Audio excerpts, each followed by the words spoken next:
लोकसभा चुनाव 2024 से पहले हरियाणा सरकार में उथल-पुथल जारी है, लेकिन अब संशय के बादल छटने लगे हैं। बीजेपी के प्रदेश अध्यक्ष नायब सिंह सैनी हरियाणा के नए मुख्यमंत्री बन चुके हैं।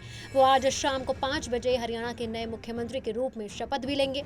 इससे पहले मंगलवार को दिन भर हरियाणा में सियासी उथल-पुथल आज देखने को मिली। पहले भारतीय जनता पार्टी और जेजेपी का गठबंधन टूटा। उसके बाद मनोहर लाल खट्टर ने मुख्यमंत्री पद से इस्तीफा भी दे दिया। उसके बाद भारतीय जनता पार्टी विधायक दल की बैठक शुरू हुई और पर्यवेक्षक बनाकर चंडीगढ़ भेजे गए अर्जुन मुंडा और तरुण चुंग ने नई सरकार की कवायद तेज कर दी। लेकिन अब हरियाणा के चुने हुए नए मुख्यमंत्री नायब सिंह सैनी आखिर हैं कौन और इनकी रिपोर्ट कार्ड, राजनीतिक रिपोर्ट कार्ड आखिर क्या कहती है, आइए आपको बताते हैं।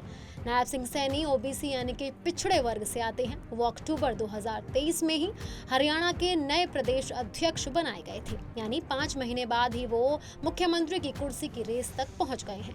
कहा जा रहा है कि भारतीय जनता पार्टी ने राजनीतिक समीकरण को ध्यान में रखकर सैनी को एक और बड़ी जिम्मेदारी देने का फैसला किया है।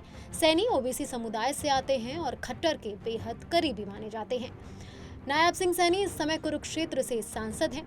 वो 2019 के लोकसभा चुनाव से पहले विधायक भी रहे हैं। 2014 में नायब सिंह सैनी ने अंबाला जिले की नारायणगढ़ सीट से विधानसभा पद ग्रहण किया था। ये चुनाव नायब 24,000 से ज्यादा वोटों से जीते थे। बाद में खट्टर सरकार में मंत्री बनाए गए। जब 2019 का चुनाव आया तो पार्टी ने नायब को बड़ी जिम्मेदारी सौंपी और कुरुक्षेत्र से टिकट देकर सबको चौंका दिया। तब भी नायब सिंह संगठन के भरोसे पर खरे उतरे। 2019 के लोकसभा चुनाव में नायब को 6,88,629 वोट मिले। उनके प्रतिद्वंदी कांग्रेस के उम्मीदवार निर्मल सिंह आधे वोट भी नहीं पा सके। निर्मल को 3,04,038 वोट ही मिले थे। नायब सिंह सैनी ने 2014 में मुख्यधारा की राजनीति में कदम रखा और फिर उसके बाद पीछे मुड़कर नहीं देखा।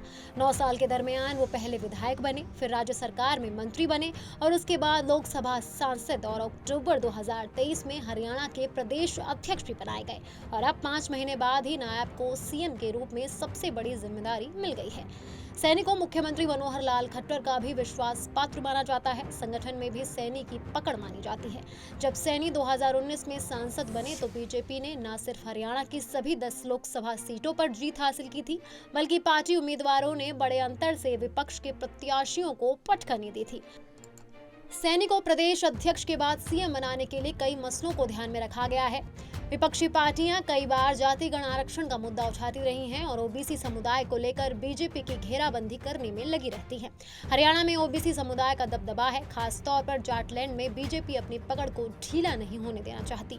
सैनी जिस कुरुक्षेत्र सीट से सांसद है, वहां जाट वोटर्स की संख्या सबसे ज्यादा है।